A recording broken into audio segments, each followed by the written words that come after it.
పల్నాడు జిల్లా నరసరావుపేటలో తుఫాను ప్రభావం కొనసాగుతోంది. ఎడతెరిపి లేకుండా కురుస్తున్న భారీ వర్షానికి పట్టణంలోని రోడ్లన్నీ జలమయం కావడంతో ప్రజలు తీవ్ర ఇబ్బందులు ఎదుర్కొంటున్నారు.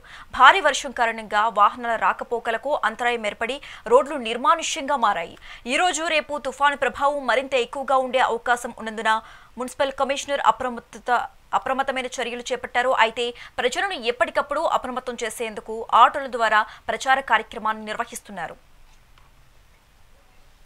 ముందా తుఫాను హెచ్చరికల నేపథ్యంలో ఈ నెల 28, 29 తేదీలలో బలమైన ఈదురుగాలులు, భారీ వర్షాలు కురిసే అవకాశాలు ఉన్నందున నరసరావుపేట పట్టణ పరిసర ప్రాంతాల ప్రజలెవరూ అత్యవసర పరిస్థితులలో తప్ప బయటకు రావద్దని, అవసరమైన సరుకులు, కూరగాయలు, త్రాగునీరు, మందులు ఇతరత్ర ముందుగానే సరిపడా తెచ్చుకోవాలని, ఉరుములు మెరుపులు సంభవించేటప్పుడు చెట్లు, ప్రకటన బోర్డులు, కరెంటు స్తంభాలు, శిథిలావస్థలో ఉన్న భవనాల క్రింద ఎవరూ ఉండవద్దని, అత్యవసరమైన వారు మీ సమీప సచివాలయంలో ఉన్న కార్యదర్శులను municipal command control room number 086472200 number ను సంప్రదించవలెనని తెలియజేయడమైనది. ఇట్లు కమిషనర్, నరసరావుపేట పురపాలక సంఘం. నరసరావుపేట పురపాలక ముందా తుఫాను హెచ్చరికల నేపథ్యంలో ఈ